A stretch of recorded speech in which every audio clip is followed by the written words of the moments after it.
until you recognize them and make a plan.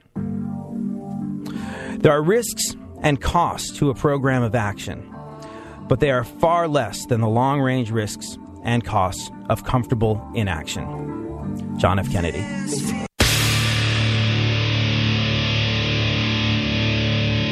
Where the left and right come together for fundamental truths. AD on the radio.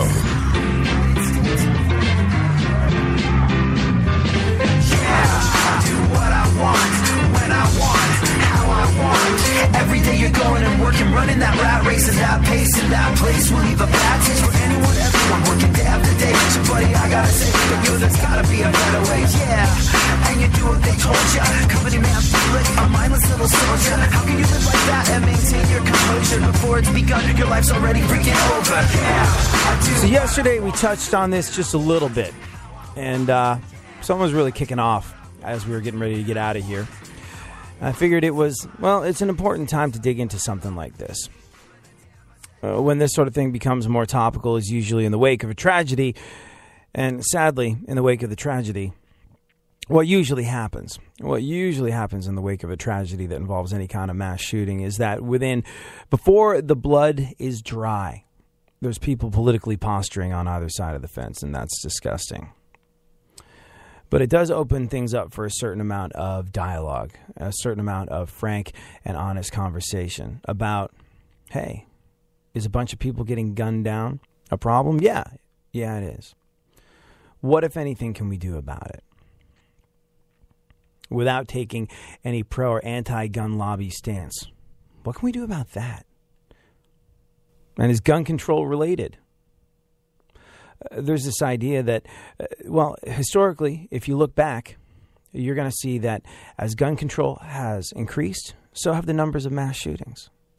And the gun nut types would tell you, you increase gun control, you're just going to increase shootings. Same as making abortions illegal. You make abortions illegal, and statistically speaking, more and more people are going to go out and get them. But are the two related? I'm not so sure. And we'll talk about that in just a little bit. Amy Schumer's doing a lot of talking about it. She's calling for stricter gun laws after a man killed 2 people, as I'm sure you knew, and wounded 9 others, and then shot himself at a Louisiana theater showing her movie Trainwreck. And here's an interesting fact. She's related to Chuck Schumer, Senator Chuck Schumer, second cousins. And yesterday, she held a press conference with her second cousin, Senator Chuck Schumer, to introduce new steps to tighten gun laws. These include, increasing background checks nationwide, making it more difficult for the mentally ill and violent criminals to get their hands on guns. Amy went on the record saying, quote, "I'm not sure why this man chose my movie to end those 2 beautiful lives and injure 9 others. But it was very personal for me. Enough is enough. These shootings have got to stop. I don't know how else to say it." She went on the record saying, quote, "I am expecting a backlash, and I'll handle it the way I've handled it the past 10 years. I've had death threats and a lot of hate directed toward me." Second cousin Chuck went on the record saying, quote, "Sensible legislation can happen. The Second Amendment says you have the right to bear arms, but it is not absolute." Yeah, it's interesting. It's interesting how people cling to the Constitution. And look, it's a very, very important document. It's a document about the laws of the land. But just by nature of the fact that it's been amended as many times as it has, it's not an infallible document. And I think what increasing gun laws fails to take into account, or screaming that the more you increase gun laws, the more shootings happen, fail to take into account, is why this stuff is happening. Why? When Concept 714 was on the show a little while back and we talked about something similar to this, he was like, "I think it's loneliness." And you know what? He was absolutely right, I think. I think the problem is not guns. The problem probably is loneliness, isolation. And I think the loneliness comes in large part due to the disconnect that we're experiencing due to technology. Look, technology is not going to stop. It just won't. But you know that expression, the one about how you can feel really lonely in the biggest crowds? That's how we're living our lives. We are bombarded on a daily basis by a million things vying for our attention through our phones, through our computers. How often can you go without checking your phone? But does it really make you feel less alone when you do? We'll get into the whys, wherefores of that, and where it's all headed in just a little bit. Appreciate your thoughts at ADSXE, at FunkFM, at Marie_Lanza. Let us know how you feel. iHeartRadio shines the spotlight on Bad Company. Finally, in 1998, Rodgers and Burrell joined Ralphs and Kirk of the original lineup, working on new music and touring on and off. And in 2005, Paul resumed his solo projects and embarked on a well-received and sonically impressive pairing with former Queen members Brian May and Roger Taylor. They were supplemented on tour by Queen's keyboard player Spike Edney, rhythm guitarist Jamie Moses, and bass guitarist Danny Miranda.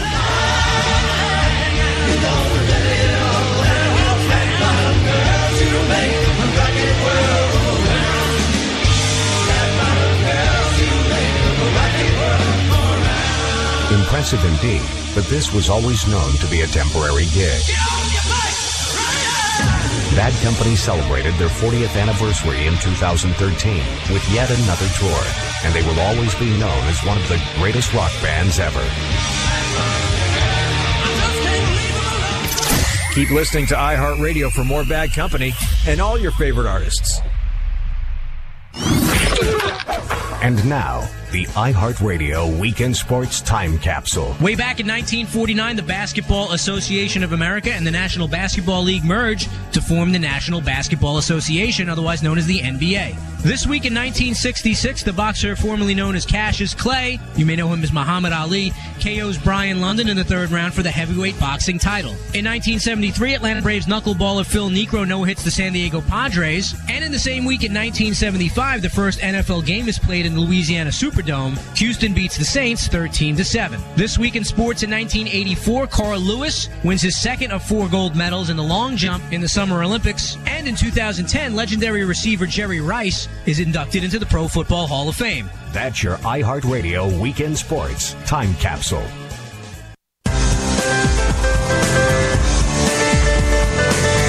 Like most kids from a privileged white upper-middle-class suburban background, for a significant portion of his childhood, he was pretty convinced he was down. AD on the radio. Yeah, oh, let's go. Talking that mess, better act like you know. Oh, let's go tonight. Walk away, punk, yeah, bitch. That's right, I know this. You're nothing but a punk, bitch. You're nothing but a punk, bitch. So walk away, yeah, yeah. So, if you're just joining us, kind of taking a slightly different slant on the show today, just because, well, it's an interesting dialogue that's popped up ever since the shooting happened in a theater during a showing of Amy Schumer's movie Trainwreck. And here she is with her, who knew, second cousin Senator Chuck Schumer advocating for stricter gun laws. Now, some people, Concept 714, frequent guest on the show yesterday, was like, I don't know, she's in magazines now, filleting C-3PO. Is this really the person that we want to get our information from? Is this really the person to be taking on big issues like this? And I think absolutely yes. Those of us that live in the world of, well, satire, I suppose, those of us that live in the world of comedy have greater access to the truth than pretty much anyone else on the face of the planet. Traditional news outlets, non-traditional news outlets, they all pay a certain piper. They all have a position. They all have a company line that they have to toe. We don't have that. We can speak truths. And when people go, what the hell was that? We can go, well, it's satire. But in the satire, you find truth. In the satire, you find that gray area. You find that area that is not easily defined, that is not simple to understand, that is not for simple people who like a simple narrative that help them get through life. Things aren't black and white. We inhabit the gray, and in the gray is where you find the truth. And as much as I think the Amy Schumers of this world, i.e., people who are in comedy, do have tremendous power when it comes to moving the needle in terms of what people think and actions people take. Look, who was Bill Cosby essentially taken out by? Hannibal Buress. Went from a joke on stage to kind of destroying a man's legacy, but also availing the truth to people. Making people realize, hey, there's an awful lot of smoke. And where there's that much smoke, there's going to be some fire. So the value that a comedian has, the value that a satirist has, is a unique access to the truth. And that's kind of what we're doing here today. And as much as I admire Amy Schumer for standing up for things that she believes in, I don't know if I'm with her on the problem being guns. I don't think the problem is guns. I think the problem, like I said, is loneliness.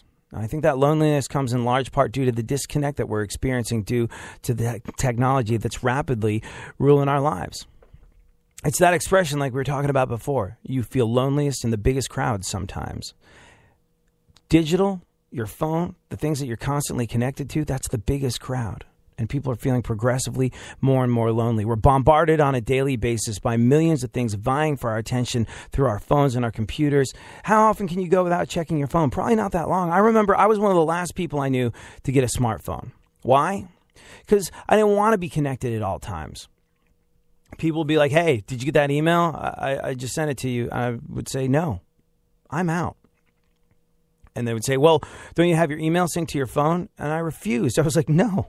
When I'm out, when I'm living life, I don't want to be connected. I don't want to check to see if I'm getting an email every 2 minutes. I don't want to see what's happening on my MySpace page, to give you a frame of reference about what year it was. I wanted to be out and about living life, having fun. And I was a real knuckle dragger. Technologically speaking, I used to joke that I was like a horse and buggy ride away from being Amish.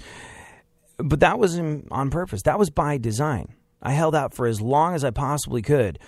And then I started to see these things, these devices, whatever they are, they kind of take your life away. And worse than that, they take you away from the people that matter. Now, look, obviously, technology, these gadgets, these toys, they're amazing. They're great. They make life so much easier. You remember, though, what the first smartphone really was? Do you remember this? It was a BlackBerry for a lot of people. Do you remember what they used to call it? Crackberry. Why? Because it was addictive. Actually addictive. See, you get a little hit of a pleasure-related chemical, the stuff called dopamine, when you look at your phone and you've received a text message or someone pokes you on Facebook. And by the way, is that the least consequential way of communicating on the face of the planet? I can't be bothered to write you a message. I can't be bothered to leave something on your wall. I'm going to poke you on Facebook. The most non-committal, I don't really care about you, but I'm bored. But you get a little hit of that dopamine stuff when somebody pokes you, or they retweet you, or they repin you, or they share your YouTube video of a cat, or revine your 7 seconds of twerking, or whatever the hell it is. When these things happen, you get this little chemical hit from that, which can become addictive. It's the same as what you get from gambling. This technology is here to help us. It's not here to hinder us, but it has this chemically addictive quality, like alcohol. You have a beer or two every once in a while, no big deal. Good times. And it's the same thing if you're gambling. If you maintain a sense of perspective with it, if you're able to go, okay, I allotted $500 when I came to the casino for the weekend to lose, and, well, that went in the first 20 minutes, so I'm out. But if you lose perspective, if you lose control, if you lose balance, same as with gambling, same as with alcohol, you're going to wind up losing chunks of your life. You're going to waste time. You're going to waste money. You're going to damage important relationships, potentially losing someone that you love. Are you with someone? Do you have a significant other in your life? Do you have someone that you love, someone who you would have done anything to be with when you first met them? You're like, oh, God, they're amazing. If only I could have a life with them, things would be unbelievable. And you get that life. And this is after thinking, oh, God, I'll do whatever it takes to have them. I'll do whatever it takes to have them be a part of my life. And then there you are. You get the girl, you get the guy. And eventually, sometimes all too quickly, maybe you're on a date, maybe you're out to dinner, maybe you're in bed, maybe you're on the couch hanging out together. And there you are, both checking your cell phone, not really doing anything that harms the relationship directly, but not basking in each other's company, not enjoying that brass ring that you fought for, not enjoying one another, and not being engaged with one another. By the way, there's some really, really good reading to be done on this subject. The understanding of why humans do what they do and why we feel the way that we do. And if you have time, if you're interested, look into the work of a shrink called John Gottman, who's like an expert at human relationships. I think mostly he was like a relationship counselor, but he's really got a fantastic insight into what makes us feel ignored and what makes us feel marginalized and what makes us feel cherished and loved and accepted at the same time. And there's some really good stuff out there by a guy called Simon Sinek, whose work I find really illuminating. But, you know, if you go into a store and you need help and you're standing in line and you've waited and you finally get up to the counter and you go talk to customer service and the little effing ass clown behind the desk ignores you and picks up the phone and you're like, hey, excuse me. And they're like, sir, miss, I'm on the phone. And you're like, yeah, well, you know what? I'm here. I left my house. I got in my car. I came here to talk to you. And now you're ignoring me for someone on the phone? Our lives have become a constant game of that vying for someone's attention who's too distracted by what's going on their phone to look you in the eyes and spend time with you. Think of how ignored and infuriated you felt when you got treated that way by a customer service rep. We've all had it happen to them. Happened to us, rather. But that's how so many of us are now going through our lives on a daily basis. What the hell is that? Now, look. For the most part, we're adults around here. We came from a different time, a time when there weren't necessarily smartphones and there was a face-to-face, a one-on-one human interaction. Most people don't even like to talk on the phones now. We have all these phones that do so much, but still kind of sketchy for making phone calls on. Everybody prefers to text. Everybody prefers just some sort of textual conversation as opposed to hearing someone's voice, hearing the emotion in their voice, hearing what kind of day they're having from how they're speaking to you. But we come from a different time where we at the very least have a base on which to build interactions. But imagine what it's like being someone who's almost never known that constantly being disconnected, how constantly being disconnected you must feel through constantly being connected. Does that make sense? Entire generations of people are growing up feeling this lack of connection, never knowing real connection because their first means of relating to someone is through this constant connection, which is scattered, which is fragmented. When I go through like my Snapchat stuff, I have to get on every form of social media the moment it comes out, just in case it becomes the next Twitter. And Snapchat was one of those things. But when I go through my Snapchat stuff, I see people who are bored. What's up? Bored? Who's up? Who wants to talk to me? I see that a bunch of times a day. And at least, I'd say twice a week, I see someone digitally crying out, saying something like, I'm lonely, I'm so alone, who's out there? I'm scared, I have things going on that I can't cope with, help. I'm going to guess this doesn't really yield the greatest results. This cry for help that I see at least twice a week on Snapchat of someone going, I'm so down, who wants to talk? I'm lonely, who wants to talk? Literally crying out for help. But I don't think, like I said, this crying out for help online yields the best results. Younger people are turning to digital companionship in times of stress when they should be having a conversation with friends. With their parents, although when you hit your teenage years, you stop relying on your parents. You seek the approval of others. It's very infuriating to parents. At first, their approval was everything to their kids, and then it becomes meaningless, and you just want to fit in with your peers, and that's frustrating. But the human connection, they're not seeking human connection. They're seeking connection and meaning in the biggest of all crowds, the digital space, which, as it turns out, like we said, can be the loneliest of all places. There's a rise in this world, a rise in the sense of loneliness and isolation that can be directly attributed to the disconnect that we get from being constantly connected. Loneliness and isolation, so much greater than it was 5, 10 years ago. And guess what?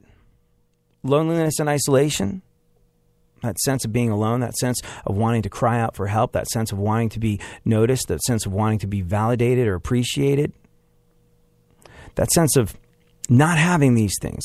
If you break out facts and figures, as loneliness and isolation rises, as disenfranchisement rises, this sense of feeling alone gets progressively greater in the world. Guess what else gets greater? The rate of suicide and attempted suicides and violent acts that can be interpreted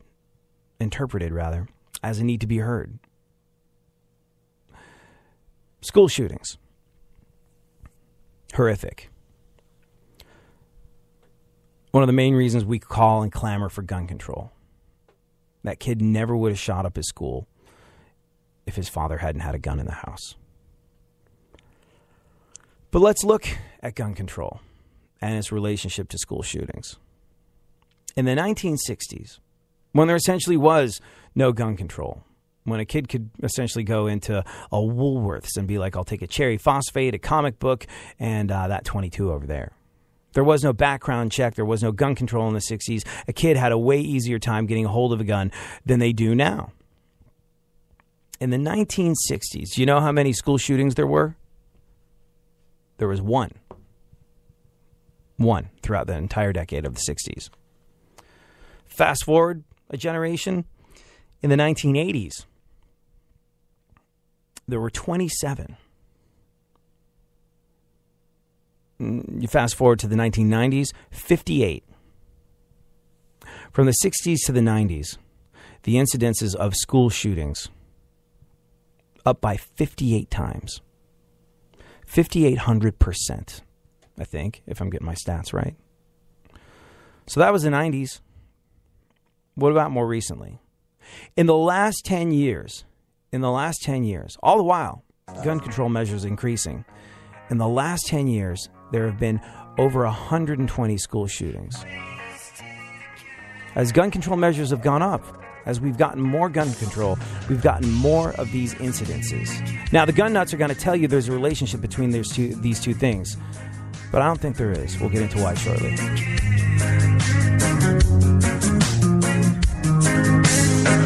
guess that I should stop by saying that.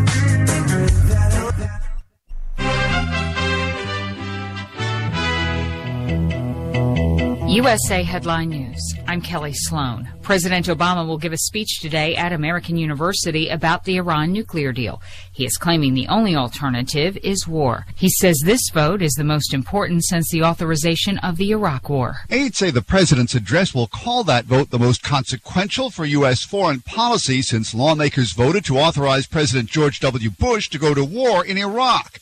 And as Obama lobbies hard to prevent Congress from derailing the Iran deal, he'll say the same voices leading the charge against it were the loudest ones backing Bush on his march into Iraq. That was AP correspondent Mark Smith. Shots were fired today near a military facility in southern Mississippi for a second day in a row. Yesterday, shots were fired at Camp Shelby by a white male in a pickup. No one was injured. The search for the gunman continues. This is USA Headline News.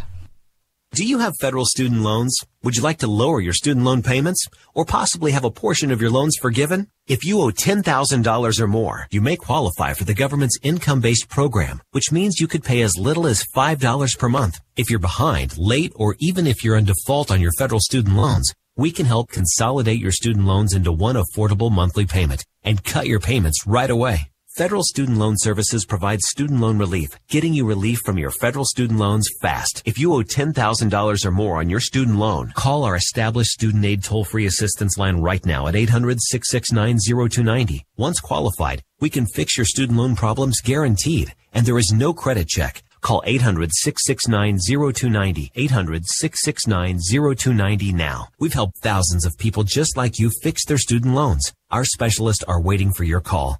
Call 800-669-0290. Again, 800-669-0290. Trending.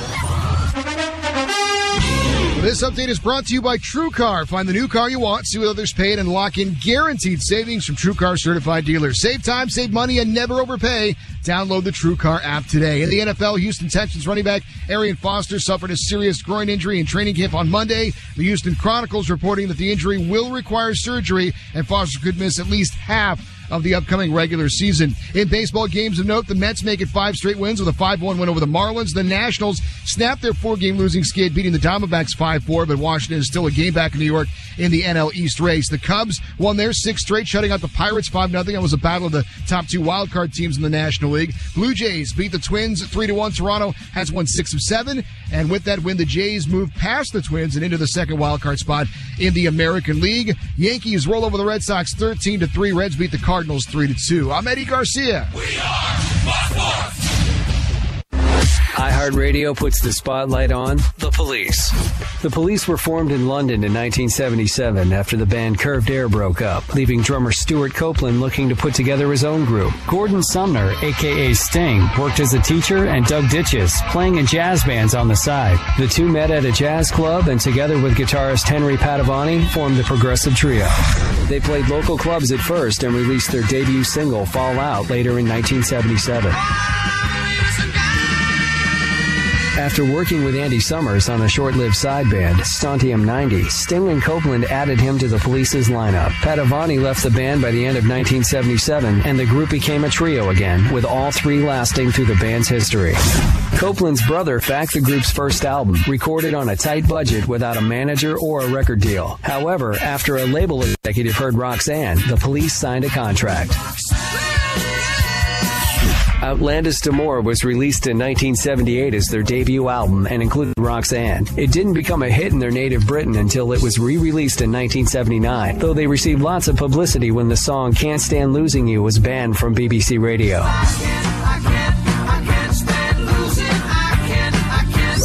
All things police, info, music, and more are on iHeartRadio. Keyword The Police. Fire up your TV on. Time for the Weekend TV. On Wednesday, Tyra Banks and the beautiful people are back for a 20-second cycle of America's Next Top Model, followed by the premiere of the reality show A Wicked Offer, where couples find out how far they'll go tricking their family and friends for cash. It all starts Wednesday at 8/7 Central on the CW. Friday night, The Soup gets a new companion with the comment section, which makes fun of the biggest social media stories of the week. Michael Costa hosts, and it's on Friday after The Soup at 10:30, 9:30 Central on E! And that's your Weekend TV on iHeartRadio.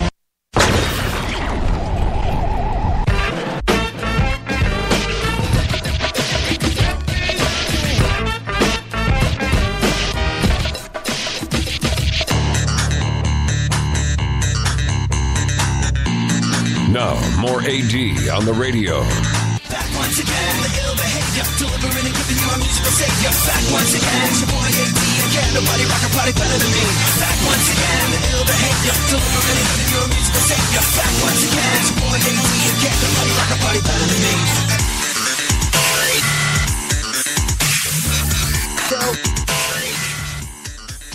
If you're just joining us, the gun control debate has taken an interesting turn with Amy Schumer throwing her opinion in the ring. And why not? She feels passionate about this after the senseless shooting that happened at a showing of her movie Trainwreck. And as we were saying, whether we agree with her or not, one of the things that she as a comic has is access to the truth. She doesn't have a company line that she has to tell. So she can be frank and she can be forthright. And I applaud her for following her convictions. While I don't necessarily agree with the move that she is making 100 million%. And why don't I? Well, mostly because I don't think it deals with the root of the problem. If you're just joining us, we're talking about how gradually over time, the more we become constantly connected, the more we feel loneliness and the more we feel isolation. The digital age puts us in the biggest crowd, and it is in the biggest crowds that we often feel the most alone. And we were breaking out stats with relation to gun control. In the 1960s, no background check, no gun control. Kid could walk into a store, buy a gun, no big deal. In the 1960s, there was 1 school shooting. In the 1980s, 27. In the 1990s, 58. in the last 10 years, over 120. And as gun control measures have gone up as it's gotten harder and harder to get your hands on a gun, as we've gotten more gun control, we've had more of these incidences. Now, the gun nuts are going to tell you there's a relationship between the two things. Oh, see, you got gun control, more people are going to want to shoot people. I don't think there is. Kids don't act out and shoot up a school because they're mad about anti-gun lobbyists. We're not fighting guns. We're fighting feelings of loneliness. We're fighting feelings of desperation and isolation. The vast majority of people who have been responsible for these mass shootings in or out of schools have all been born after the year 1980. The median age of people that do these things is teenage. All of them, I'm pretty sure all of them, attack people in their own community. They attack the people that they feel ignored by, the people who they blame for their sense of loneliness. Do you remember that kid who went on a shooting spree at UC Santa Barbara about a year and a half ago? He made those videos, those chilling videos, and he said how lonely he was. He said that he was a virgin, and he said that he blamed people for not accepting him for his sense of desperation and loneliness and isolation. He said that he looked for help. He said that he tried to help himself, and he looked for help and he looked for comfort from online support groups. Now, I don't want to trivialize his state of mind because there's more going on. But generally speaking, you're not going to get what you need from an online support group. That's not going to do the trick. Especially in an extreme case like this, you need a warm body in the room. You need someone you can look at in the eye. You need somebody that you can ask for a hug. I don't mean to trivialize, like I said, I don't mean to trivialize this or say it can be solved with a hug, but it's definitely not going to be fixed by a message board. And in these videos, do you remember? This kid is stoked to shoot up his college, stoked to shoot up the sorority house, stoked to take his revenge. Stoked to be noticed by the people that he feels ignored by. Now you're going to notice me. So what do? Because technology is not going away. It's not stopping. We've become less human, less connected, less empathetic, less loving, less caring as time goes on. The guns are not to blame for this. But the guns exist during a time where this is happening. Guns are not going to go away either. Like the technology, they're not. Guns are part of what makes America America. So what do? What do? Put your phone down. Be a person. Focus on helping your fellow man. Look, what's the best way to feel love? What's the best way to feel a sense of love? I know when my dog walks in the room, I go, "Aw, hey man, how's it going?" Scratching behind his ears. And even if he might be entirely more interested in the biscuit that I forgot I had in my pocket. But I'm giving him love. I'm being like, "Oh, I love you, little guy. You're the best." And I'm filled with a sense of love. It works with humans too. The best way to feel love is to give it. You're probably going to get it back in some way, shape, or form. Be of service. Doing things like this are going to make you feel good. It's not about gun lobbies. It's not about politics. It's about values. It's about who you are. And I think we have to be extra careful as technology progresses to instill this in kids. The tech isn't going to stop. The potential for feeling alone, isolated, desperate, that's just going to go up as your kids grow up. So, must our efforts to be human. Live in the moment. Give yourself to the people that you're with. Be present in people's lives. You know, my family talks about my grandfather to me all the time. He was kind of an amazing man. He was in British intelligence in the Second World War. He was in the British intelligence in the Second World War, stormed the beaches at Normandy, kissed by de Gaulle, and then he went on to run like this really, really big company. And everybody who knew him, whether it was his family or his friends or the people that worked for him, whenever I've heard them talk about him, they say the thing that made him what he was, the type of man, the type of father, the type of leader that he was came down to he had an ability to make anyone he was talking to, whether it was a garbage man or his son, feel like they had his full attention. He made everyone around him feel special. That is what is going to get us through. If you want to make someone feel loved, if you want to make them feel happy, make them feel cared for, if you want to fight gun violence, the left and the right on the side of the gun fence, they should be focusing not on who's right and who's wrong, but how to raise a kid that understands the value of making people around them feel like they matter. Because they do. We all do. And that will make us realize. That'll make that kid realize that he matters too.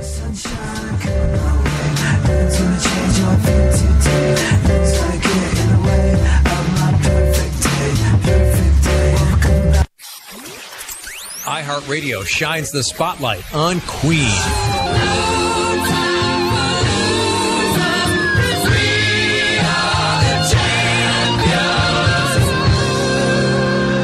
By the early 1980s, Queen were one of the biggest stadium rock bands in the world, and their performance at 1985's Live Aid is regarded as one of the greatest in rock history.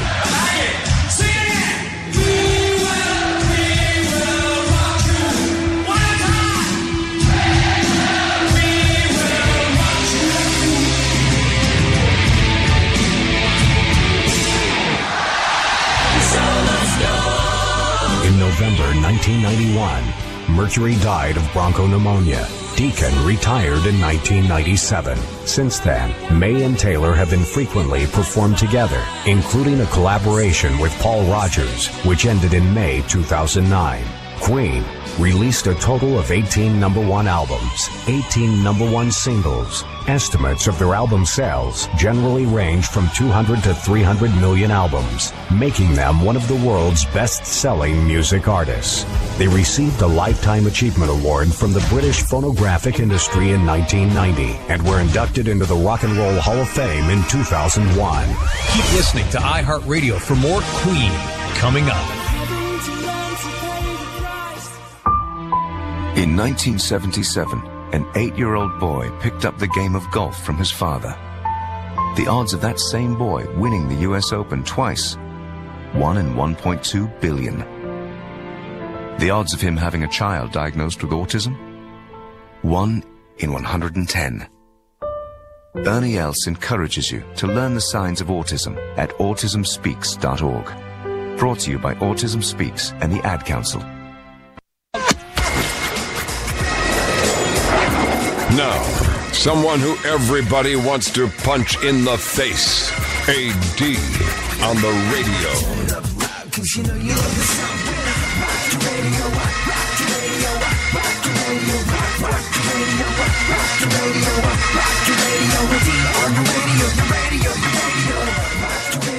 So if you're just joining us, we're talking a little bit about gun control and its effectiveness. And we are fortunate enough to be joined in the studio by the gun-totingest chick I know, Marie Lanza, writer, radio pro, and someone that knows how to handle a firearm. Due, I think, in no small part to the fact that she was raised in Louisiana, correct? I mean, would you say it's just part of the culture out there? Correct. It is part of the culture. Yes, very much. And do you feel like you have kind of a unique understanding and perspective on the whole thing? Because you live in L.A., you live in hippy-dippy, tofu-eating, non-gun having California. And I married one. Right, and you married one. But it's you know what? It's the absolutes. It's the lack of people wanting to dig into other people's situations and understand other people's perspective. I think some of the most valuable stuff that happens on this show comes out of conversations where people are like, I don't agree with you. I got a really nice message from a dude called Scott Briscoe, who I think listens to me on the rock stations that I'm on, saying, I don't agree with your politics, but I enjoy your show. And I was like, what specifically don't you agree with? And he was like, well, I'm kind of a gun nut and this sort of stuff. And I was like, I would hazard a guess that if we have a conversation, that we'd find some common ground. And he messaged me. I guess he's been listening to the show, and he was like, I guess maybe we weren't that far apart Right. on a lot of things. And it's so easy if you're so dug in on the right or left of any one side of the issue to just not want to have the dialogue and not want to increase the level of understanding. And I really admire people like this guy Scott, and I really admire people like you who are willing to live in other people's worlds, maintain their position, their integrity of who they are, but also have an active interest in understanding other people's perspectives. Do you feel like do you get a lot of heat for being a gun-toting chick in LA? No, because I think when people actually do sit down and behave like responsible or, courtesy, have the common courtesy to sit down and have a nice conversation about it, I do think that people will find that most of us can share common ground. Even my husband and I share common ground, and he doesn't, in most of his opinion, he's not a guy who's going to believe that, he needs to carry a gun. He does not a gun guy. He's not one of those guys, but we do believe, we do have a lot of the same views on it. And I think most people are surprised that if you actually have a normal conversation, you find that most people would agree with each other. Yeah, I think, look, you're going to have a few people that, people on the right and people on the left are so quick to be like, well, you're obviously an evil a-hole that hates America. No, probably not.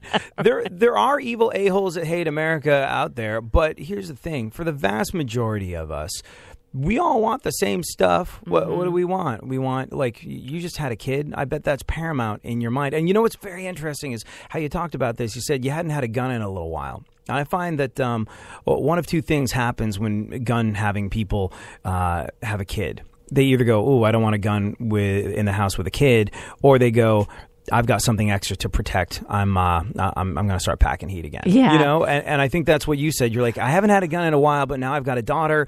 Well, I grew up with guns in the house, and I grew up with loaded guns in the house, and they weren't in. And this is in the 80s, and when I was born, my mom didn't. She put them in a safe place, but you better believe it wasn't in 1,000 pieces scattered all over out of the house in locked doors. I grew up in my home where my mother always had a loaded gun, and she taught us to respect a weapon, how to, have respect for this is a weapon, and this is a weapon meant for a purpose. And that purpose, for one reason or another, whether you're a hunter or a protector, my mother is retired. She was part-time sheriff department, so I think a lot of it is about education as well, and I'm a big believer in educating about respect what this is, right? And I didn't grow up wanting to. It's so much deeper. You knew the power of it early on. Of course I knew the power of it, yes. And the craziness is, you can go all the way into my dad made my dad made scary movies, right? And he put me at a very early age, probably most people cringe, in front of the TV screen because he didn't want me to walk into the room and be scared of what Daddy was editing at the time. And he said, "This is what Dad does." And here's how, one of the first scenes I remember as a very small child was a guy gunning down, very violent, and a guy gunning some people down and then blew his own brains out. And to me, that's shocking to some people. But to me, I grew up, this is make-believe. This is what Daddy does for a living. He's entertaining. Does that make sense? And what Mom does is very real. And what Mom does, you have to have a different level of respect. Yeah. So they had this really hard job, I think, of how do we teach our children this balance, and what is entertainment, and what is real life is this real life. And I don't know. I could go into it, but I think I grew up with this amazing, great balance because they worked so hard at it. They didn't ignore their kids and go, oh, they'll figure it out. They took it very seriously. Yeah. So I don't know if that. No, you had responsible parents. Funkhauser, have you had any hands-on experience with guns? I've never fired a gun ever. I've seen one a couple of times, but no, I don't have any. And I've been thinking about it as I get older, like, I should probably learn how to shoot one and point it at a big circle and try to get it into that circle. I tried archery last year, and man, that was fun. I can get the intruder with a bow and arrow, but not with a pistol yet. Right. What's very interesting is like a buddy of mine, that I endorse a couple different types of car, and he works at the dealership where I go pick up my cars, and he is special. He was special forces in the no, he was special forces in the Army, and he was. I started asking about some of the stuff that he did when we were on a test drive. He's like, I don't want to weird you out or anything. But I was like, no, I'm asking. Go ahead. I won't tell anyone I'm back at the dealership that you were telling me horrific war stories. And he was like, well, my job was I was sort of trained to be sort of like a multi-million-dollar killing machine. It was my job to they would take away my ID. They wouldn't give you any sense of plan of anything. You would jump out of an airplane in the middle of the night. You would go bayonet a bunch of people silently, and you would call in airstrikes and just really sort of gnarly ass stuff. And I was like, does that make you a little twerky? Like a little sort of like twitchy? Now you're back here. Not twerky. He's not booty dancing. But does this make you a little twitchy now you're back in society? And he was like, oh, absolutely. And I was like, do you always pack heat? And he was like, I have a go pack with me at all times with a certain amount of gold in it, a certain amount of guns and ammunition in it, and enough supplies to get me and my family through a certain amount of time. I was like, and do you think that'll be necessary ever? He was like, maybe not, but it makes me feel a whole lot better. And I was like, well, that's understandable. What about your wife and your kids? And he's like, well, they know how to shoot, but we don't have a gun in the bedroom. And I was like, why? He was like, because I taught my wife how to gut an intruder like a fish with a knife. And I was like, wow, that's, he was like, a knife is silent. It's surprising. And he was like, statistically speaking, if there's a home invasion, and it's very interesting because he's a guy who believes in guns and broke out the stats. And he was like, for me, for my peace of mind, I don't want a gun in the house if someone invades the house. He was like, my wife can hit a guy in the middle of the eyes with a throwing knife without him ever even knowing that she's got one. Gal. He can end. She was like, my wife can end someone's life in 5 seconds with a knife. I was love just like, this family. Yeah, hardcore guy, and just one of the greatest guys I've ever met. But it's just like everybody has their own thing. Everybody has their own stuff that they're doing. I do kind of feel like, it's funny. Kid Rock, weirdly enough, has become a voice of reason in the world of politics in this day and age. Mr. Bawitdaba, I am the bull god, the stone cold pimp of Michigan. He's the guy that he's like, I endorsed Obama once. That didn't work out so good. So then I endorsed Romney. And you know what? I kind of, I don't feel like politics is that big a deal. Just because we vote differently doesn't mean that we can't find some understanding. Doesn't mean I'm your enemy if I voted for someone different than you. And Kid Rock is the...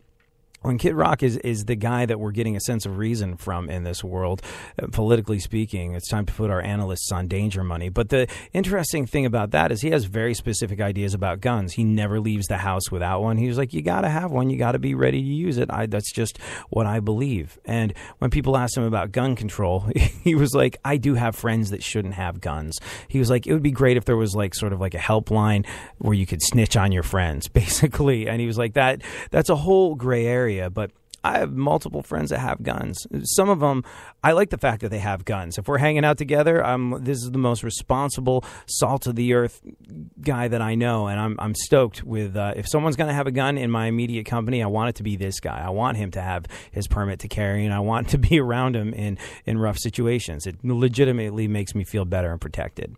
I've got other friends that going through some rough times. did some things with guns whilst drunk that they should not be doing, like just genuinely scary stuff. And you wonder, is there maybe some validity to, this whole idea of people with violent pasts, people with mental issues of some situation, people that get a mental issue of some situation. It's not necessarily something that you're born with. It can be circumstantial. It can be genetic. It can come up in your life and you've never had it before. Do you think, Marie, that you should have the opportunity to sort of like, be vigilant and snitch on your friends if you're like, ooh, they should not have a gun, at least not at this stage in their life? Yes. I think it's the only responsible thing to do. I think parents should turn in their children, too, if something's not quite right.